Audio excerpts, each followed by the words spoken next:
Well, the government can shut down Washington, D.C. Mother Nature can shut down Washington, D.C. But nothing can stop Personal FX when we visit our nation's capital just a few blocks away from the Washington Monument, where we're going to visit a super capital just a few blocks away from the Washington Monument, where we're going to visit a super collector who is a registered independent, but you never know it, as he has 4,000 pieces of Ronald Reagan memorabilia that we're going to be taking a look at a little bit later on. Now, you've seen it on the news. It's not just bad in Washington, D.C., folks. Take a look at what we're dealing with here in Manhattan. It's Winter Wonderland, John. That's it. And you would think that that would freeze out the city and stop everybody, but it didn't, did it? The apartment, Claire. Thanks, John. Gwen McGee is joining us from Washington, D.C. today. But I wanted to let you know we are going to have items for sale throughout the show. So our number to call in is 212-802-0082. But New York is a winter wonderland. Washington, D.C. is a winter wonderland. Gwen, let's check in with you. And how are you doing? How did you do in the snow today? I did okay, actually. I did very well. Very well. And I'm saying that and I'm convincing myself that I did. But actually, despite the snow, Washington is still the Mecca when it comes to politics. So we thought it only fitting to start our show off with a political super collector. This is Darryl Schumaker. Welcome. Thank you for having us. Thank you for coming. Now, the thing about him, Claire, is you have 4,000 pieces of Ronald Reagan memorabilia, Right. Yet you're not a Republican. Well, What happened? I'm a registered independent. Yeah? In 1980, I was living in Detroit, and my parents, my grandparents took me down to the convention, which was held there, and that's how it started. That's how it all started. Well, we're going to see some of his wonderful collection when we come back a little bit later on Personal FX, Claire. That's what I was wondering, Gwen. Maybe we have to do equal time for every presidential collector. You know, we'll have the Carter collection and the Bush collection. You never know around here. Okay. Anyway, we're going out right now to Washington, D.C., where James is going to give us a preview, thank God, of what's coming up next. James, you're on, buddy. Coming up next, I have this vase to be appraised on Personal FX.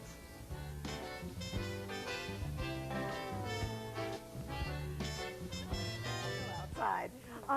We want to go back to Washington, D.C., which was also really hit by snow, and get an appraisal for James. Hi, James. How are you? Good, how are you? Very well, thank you. Hope you're keeping warm inside, and go right ahead and tell us about your item. It's a Steuben vase. It has markings, etchings on the bottom. And where'd you get it? It's from my grandmother. Ah, been in the family quite a while. Is it possible that the camera could just maybe zoom in on the etching that's on there on the top? Yeah, that's signed Steuben, and that's a very expensive vase he has in his hands. This company was started in the late 1890s by Frederick Carter, and they put out a very high quality glass, very, very, very quality ware. And this goes for many hundreds of dollars today. This piece was about 8 inches or so, you would say? 10 probably inches? About 8 to 10. 8 to 10 inches. And they were also very famous for producing Orine also, which was another very high quality glassware. It's beautiful. The Steuben company became part of the Corning Glass Works around 1915 or so. This particular mark was only used after 1929, so we could place this somewhere between 29 and now. It's a beautiful vase. It's a piece of art glass. So I'm going to appraise it at around $400. I'm going to go a little bit higher. I'm going to say about $600 to $750. These sell for good numbers. It's a good piece. There's no cracks or chips on that, is there? No, there's no cracks or chips. Okay, up to $750. Yeah. Been in your family, been passed along from generation to generation. Do you want to be the first person to put it up for sale, or are you going to pass it along? No, my mom would kill me. No, we don't want Mom killing you. Enjoy it. It's a beautiful piece. Thank you so much for being here. All right, let's go back out to Washington, D.C., where Gwen has met up with our super collector of the day, Ronald Reagan memorabilia. Gwen, give us a preview. All right, we've got some wonderful things, but I tell you, would you believe Ronald Reagan toilet paper cover? This just takes the case. And actually, this collection is on its way to the Ronald Reagan Library, but you can catch it here first on Personal FX.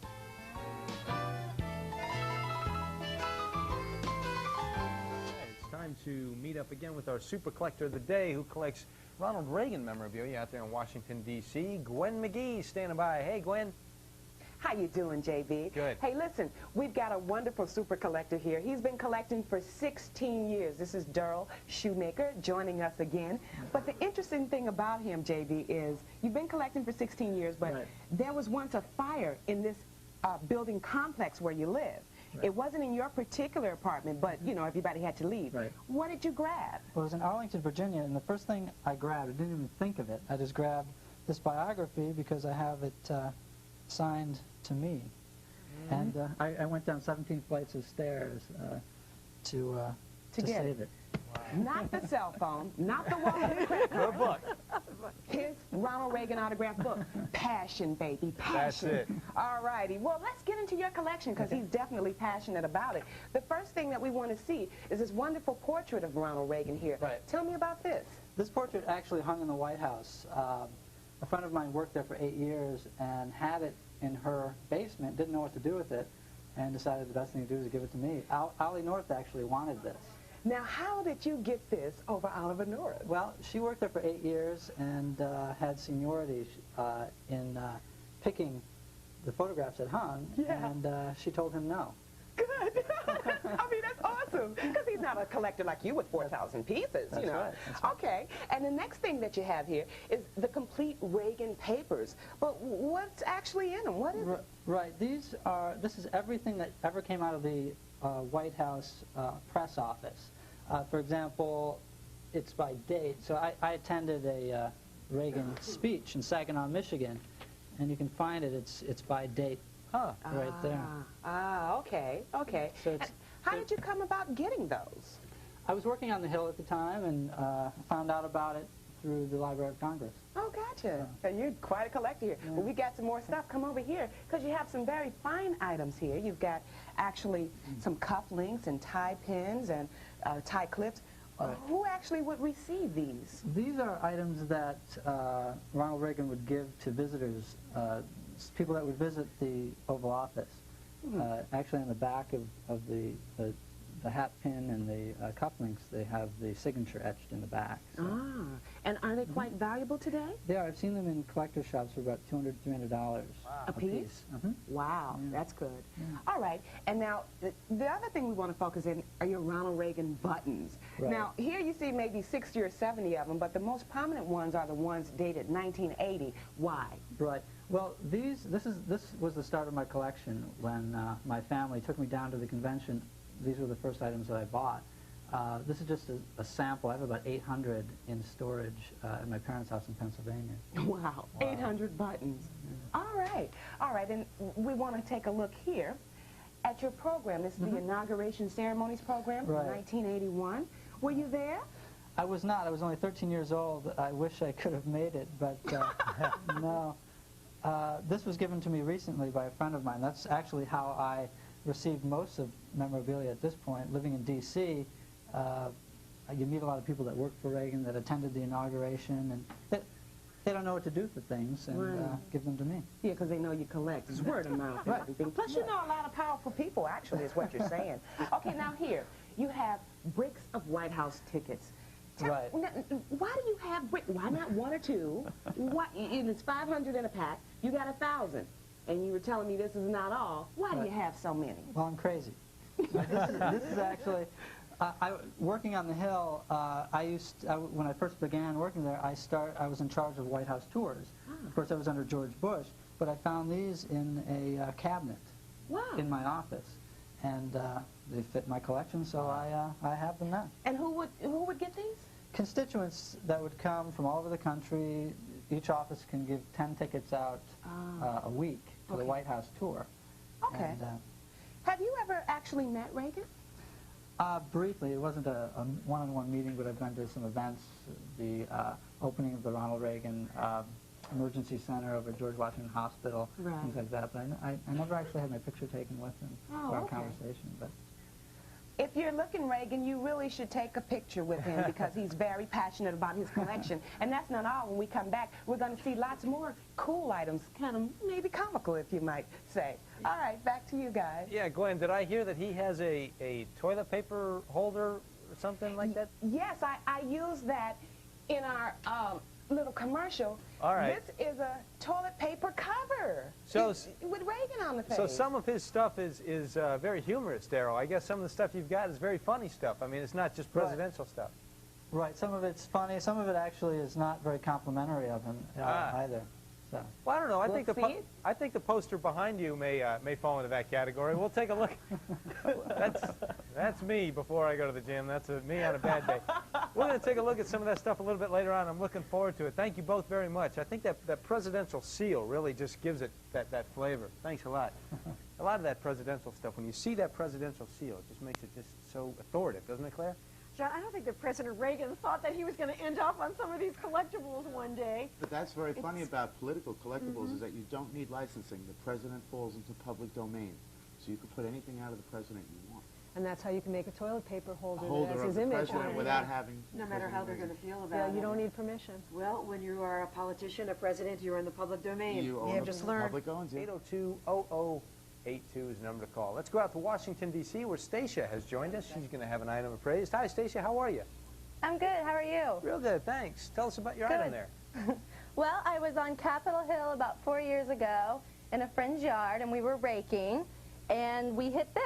You're kidding. And we dug it up, no, and we soaked it in bleach and cleaned it up, and I have no idea where it came from or even what it's made of, but thought it might be valuable. Yeah, this is going to be fun. I can't wait to find out. A big metal spike in the top of its head? Yeah, it looks like it, and it's rusted a little bit. It comes through, and you can kind of see where it comes in down here. Well, this was part of the statuary that decorated the entrance to someone's yard. You know, you have like urns in the front or pillars, and this was part of it. That's Like what a the middle lawn thing is. ornament type of a Yes. thing. I see. Or else it changed the history of mankind or something. I don't know how this wound up over here. But it looks like it's made of some sort of porous stone. I'm not really sure what it It is. looks like it could even be concrete. It's, Could you flip it over maybe on the bottom? Maybe I can take a look at the way it's finished off. Does any pieces of it seem to come off when you rub it? Yeah, it's kind of chalky, It is kind and of chalky. some of the head is coming off. I'm not going to put a real high value on this, maybe $50 or $75, just for the antiquity look of it. But Judith? yeah, and there are places that sell architectural artifacts, and they would normally charge about $100 for something like that. All right, well, looks cool. What the Yeah, heck? it's You great. found it. Yeah, you found it raking. We're hearing up to about $100 for that. Do you want to take some bids, or are you going to hold on to it? $100. I didn't know it would be worth that much. Actually, I should probably hold on to it till I really find out where it's from. Okay, and find out maybe who that guy is. Anyway, thank you very much. Exactly. Thank you for Thank bringing that you. on. Appreciate that. All right, Judith, I'm going to say, but well, what the heck? Let's go out to Washington, D.C., where Jeff has joined us. Hi, Jeff. How you doing? I'm doing just fine. How are you? Real good. Thank you very much. Hey, tell us about your item there. I have an illustrated 1943 Popeye cartoon book. Oh, how interesting. Yeah. Looks like it's in good shape, huh? Yeah, it has a little nick right here out of about 10 or so pages. All right. I'm going to turn this over to the appraiser, see what they think about this. in this shape that he has it in, it's going to bring the condition down a little bit because the big little books are collected, but collected for condition. And the ones that are in the best shape bring the most money. This one is only going to bring about $25 to $35. If it was in top shape, about $65 to $75. Well, this is actually a better little book. Once the big little books became popular, all these copies came out. These better little books, this is a better little book, which is also very collectible, just not the same thing as a big little book, just to clear up the confusion. Are you confused yet? Absolutely. And its condition is going to hurt it, and I'm going to say $25 because I think collectors can hold out for one in more perfect condition. Hey, Jeff, is it a good story? Have you read it? I started reading the first few pages, but with my college studies, you know how it goes. Priorities, I understand. Do you want to take some bids on it, or are you going to hold on to it for a while? I'll go ahead and take some bids. All right, we'll see what happens. Thank you, sir, for coming on. We appreciate it. And hopefully you're studying about Sure. presidents, Jeff, as well. Because we're getting a whole education. Now imagine we're starting with the Reagan collectibles. You have to have a sense of humor in life, and you have to have a sense of humor, I'm sure, to be a politician and president. Absolutely. So let's go back to Gwen and see some of the more Reagan collectibles that have more humor attached to it. Absolutely. Now, here we are again with Darryl Schumaker, collector, 4,000 pieces of Reagan memorabilia. And as you can see, he has some really cool stuff. For instance, we have Reagan and Bush holding on to us, the American people. So let's see some more of your stuff. You got this at $2.50 at some novelty shop. But an interesting thing here is the Ronald Reagan. What is that for? I like that. This was actually given to me again by one of my old bosses who found it in his garage.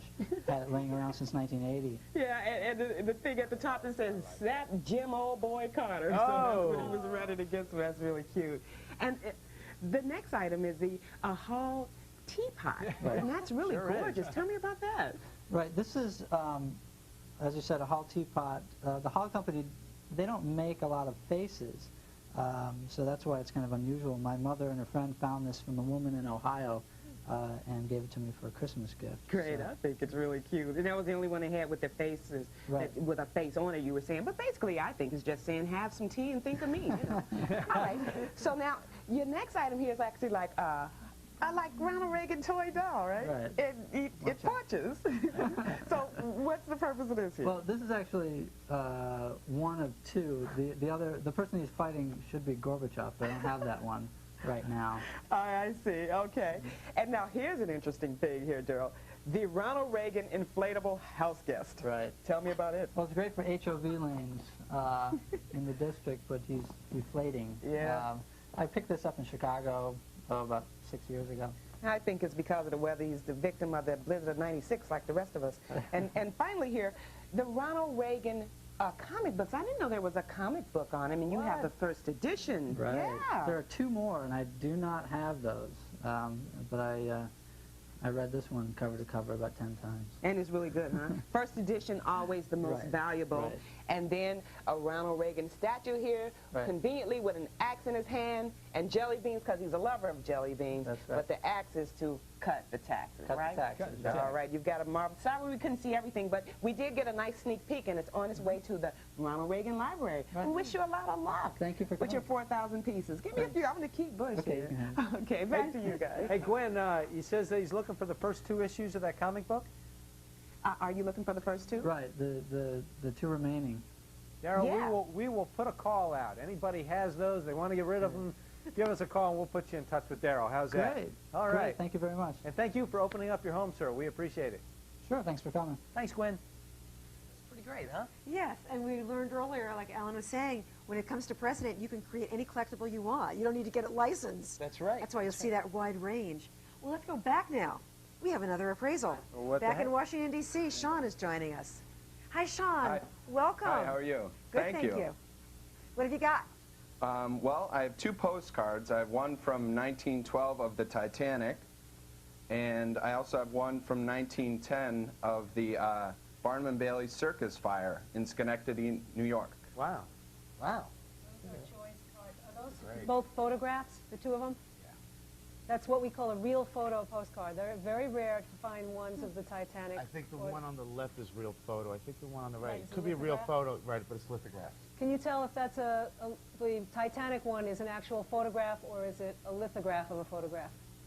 How would you know the Looks like difference? You can tell it looks like a photograph.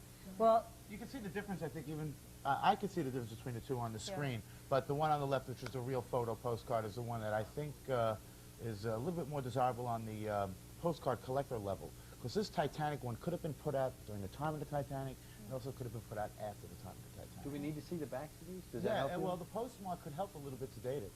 Hey, Sean, could you show us the back? Sure. Just we take a look and date Sure. those things? okay, that's got an undivided back. No, it doesn't. Sorry, I take that back. An undivided back would show that it was a much older card. Can we see the other one? Sure. Okay, I'm going to appraise the Circus Fire one at $75 and the Titanic one at $50 because they are desirable. Okay. Are they going up for sale? I think I'm going to hold on to them, though. Thank you. Thank you so much for being with us. And when we come back, John, it's Big time. Riz. Stay with us.